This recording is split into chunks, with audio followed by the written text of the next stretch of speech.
सन 2004 Korea.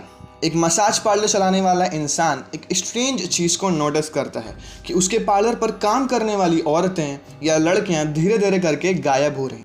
वो थोड़ी देर के लिए बस सोचता है बट बहुत ध्यान नहीं देता, क्योंकि मसाज पार्लर्स पर काम करने वाली लड़कियां एक आइसोलेटेड लाइफ जीती हैं। वो अपनी फैमिली से दूर रहती हैं।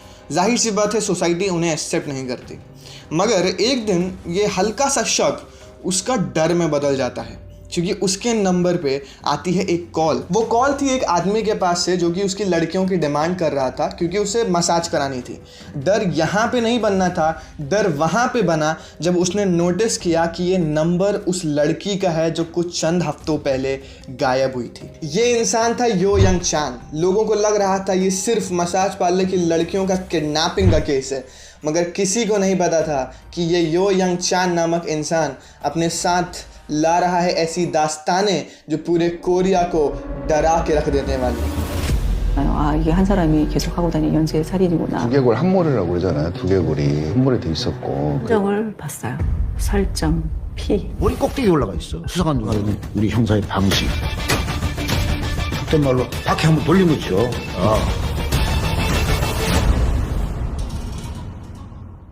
नमस्कार दोस्तों, मेरा नाम है नितिन वाजपेयी। यो यंग चान का जन्म होता है 1970 के अंदर गोचान में। उसका चाइल्डहुड बिल्कुल भी अच्छा नहीं गया, क्योंकि वो एक गरीब खानदान से बिलोंग करता था, जिसकी वजह से स्कूल में भी और आसपास में भी उसने बहुत बुलिंग का सामना किया। उसे बच्चे बहुत टोका ताकी करते थे, मारपीट देते थे, क्योंकि वो सिर्फ और सिर्फ गरीब फैमिली से बिलोंग करता था। उसकी मुश्किलें यहाँ भी ख़त्म नहीं होती, क्योंकि उसे और उसके भाई बहनों को उसकी मम्मी एक दिन दादी के वहाँ छोड़ के जाती है। उसके बाद फिर वो कभी वापस ही नहीं आती। फिर उसके बाद उसके पापा थैंकफुली जिंदा थे, जो कि अपने लड़के और उनके जो भाई बहने थे उनकी रिस्पॉन्सिबिलिटी लेते हैं। मगर ये भी बेचारे के में जो सुख आया था ना, वो ज़्यादा दिन तक रुका नहीं, क्योंकि उसके पिता की भी मौत हो जाती है एक एक्सीडेंट के अंदर। उसके बाद फिर बचती है उसकी सौतेली माँ, जो कि उसे अच्छे तरीके से ट्रीट नहीं करती थी, ढंग का बिहेवियर नहीं करती थी। मगर फिर एक दिन यो यंग चान सोचता है कि मुझे अब इन हालातों से निकलना पड़ेगा। वो शुरू करता है पढ़ाई की, किसी तरीके से उसे किसी अच्छे स्कूल के अंदर उसे एडमिशन मिल सके। उसने अप्लाई करता है एक आर्ट स्कूल के अंदर, बट वो वहाँ से भी रिजेक्ट हो जाता है। मगर एट द एंड 1988 के अंदर किसी तरीके से उसे एक टेक्निकल स्कूल के अंदर एडमिशन मिल जाता है। वहाँ पहुँचने के बाद भी उसका मन कुछ खासा पढ़ाई में लगता नहीं है, क्योंकि वहाँ उसे एक और आसान तरीका मिल जाता है पैसे कमाने का, जो कि था क्राइम की दुनिया। फिर वो एक दिन डिसाइड करता है, जब वो 18 साल का होता है, कि वो अपने ही एक पड़ोसी के वहाँ चोरी करेगा। वो जाता है चोरी करने के लिए, मगर पकड़ लिया जाता है। उसे जुवेनाइल सेंटर भेजा जाता है 18 महीनों के लिए, जिसकी वजह से वो क्लासेस नहीं ले पाता है। और जो उसको बहुत मुश्किलों के बाद उसे जो एक कोर्स मिला था टेक्निकल स्कूल में, फेल हो जाता है और उसे कॉलेज से निकाल दिया जाता है। ये एक ऐसा पॉइंट था जहाँ पे मेरे हिसाब से एजुकेशन सिस्टम फेल हो गया, और इस पर्टिकुलर टाइम से उसने यो यंग चांग ने कभी भी पीछे मुड़ के नहीं देखा, क्योंकि इस समय से उसने चोरी करना शुरू कर दी, और महंगी कारें और महंगे घरों में उसने तोड़ा तानी और चोरी चपारी शुरू कर दी। मगर वो फिर से पकड़ लिया जाता है, और इस बार पहले तो जुवेनाइल सेंटर भेजा गया था, इस बार उसको भेजा जाता है जेल फॉर 10 मंथ। मगर इसी के बीच में उसकी ज़िंदगी में कुछ खास हो रहा होता है। उसकी एक गर्लफ्रेंड थी जो कि उससे बहुत प्यार करती थी। वो राज़ी हो जाती है उस यो यंग चांग के साथ शादी करने के लिए।